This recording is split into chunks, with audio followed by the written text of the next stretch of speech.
Listen to what two of the greatest scientific minds in history said about the design and creation. Sir Isaac Newton. The most beautiful system of the sun, the planets, and comets could only proceed from the counsel and dominion of an intelligent and powerful being. Albert Einstein. He said, in the view of such harmony in the cosmos, which I, with my limited human mind, am able to recognize, there are yet people who say there's no God. Quote mining, another favourite ploy of the creationists, using partial or misleading quotes from real scientists in the hope that some of their academic credibility will rub off on them. It's trivial to do. For instance, these are the words of the devoted creationist Kirk Cameron and his partner Ray Comfort. You guys who believe in God are idiots. You're small-minded people who are unintelligent. You don't think. There's no God. I'd rather go to hell than to believe in a megalomaniac like God. This is the worst kind of deceit, worse in many ways than actually lying, in that it is specifically designed to intentionally mislead people by either misquoting people or misrepresenting academic discourse, which is essential to the progression of science, as a weakness of a theory. It is also very noticeable that these creationists plead with you to accept their views. In academic circles, this would be instantly interpreted as a man with no case to present, which is why he resorts to such snake oil salesman-style techniques. In academic lectures on research science, it is taken that any argument presented stands on its merits. The lecturer is expected to present his case clearly, but any attempt to suggest that his argument should be accepted based on the pleading or scoffing of the lecturer will be instantly greeted with academic skepticism. This sort of thing might fly in the pulpit and in political forums, but it has no place in the academic arena.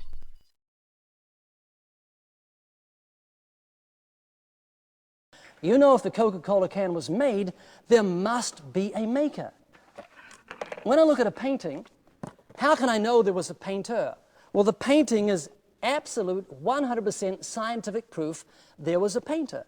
Well, the building is absolute 100% scientific proof there was a builder. Yeah, tell it, brother. Just like rocks are 100% absolute proof of a rock-making god. Just like sunsets is 100% absolute scientific proof of a sunset-making factory. Yeah, just like a nearly perfectly spherical Mars is 100% absolute proof that there is a Mars maker. Oh yeah, that's right, I remember now. The reason we don't think that sunsets are made by a sunset-making god is because we understand the origin of sunsets. We can still say that God did it, it's just that that doesn't advance our understanding of the world any, and it's a path that leads to an intellectual dead end. If it's designed, there must be a designer.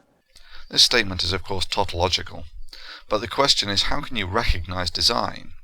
For instance, crystals are among the most ordered objects in the universe, yet we do not instantly reach for a crystal-making god to try and explain the existence of these highly ordered structures. Again, the reason that we do not reach for a god to explain these structures is because we have a perfectly satisfactory naturalistic explanation of the origin of crystals. There is nothing wrong with a tautological statement that designed objects are designed. There is nothing wrong with a statement that paintings, etc., are designed, simply as they have no plausible naturalistic explanation for their origin. However, there is a naturalistic explanation for life. It's called evolution.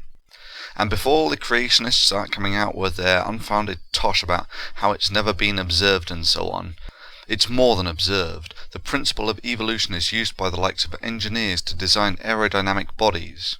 A sort of design without a designer. Indeed, even I myself have written such pieces of code.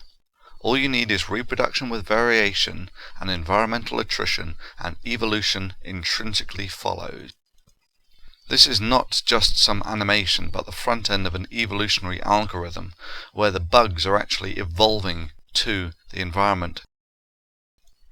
But let's just highlight the logical flaws of this typical creation argument that designed objects such as paintings, buildings, etc. require a designer. Life looks designed, so it must have a designer. Let me parody this creationist logic. Let me take a load of pebbles and see if any of them perfectly fit a shot glass. The answer is no. Indeed, I could keep on trying to get pebbles to fit this shot glass in perpetuity and never find one that fits it perfectly. Indeed, I could happily conclude that the only way for a pebble to fit the shot glass perfectly is if it were designed to fit the shot glass. Liquids, however, fit the shot glass perfectly every time. So, by the creationist logic, the liquid must be designed to fit the glass. Now, the reason this argument is bogus, of course, is simply because the two objects being compared have different critical properties. In my case, I am comparing deformable matter such as liquids to solids, and drawing the bogus conclusion that liquids must be designed to fit the glass. In the creationist case, they are comparing objects that are known to be manufactured with objects that can evolve, that is, objects that suffer environmental attrition and reproduction with variation, and then drawing the bogus conclusion that life must be designed.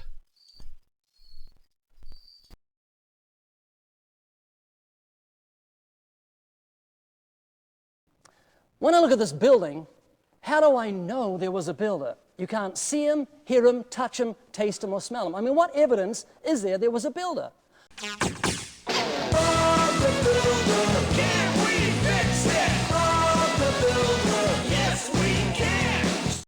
Yeah, that's right. You know there was a builder because you can see him, hear him, touch him, taste him, and smell him. Although few builders will allow it to go that far.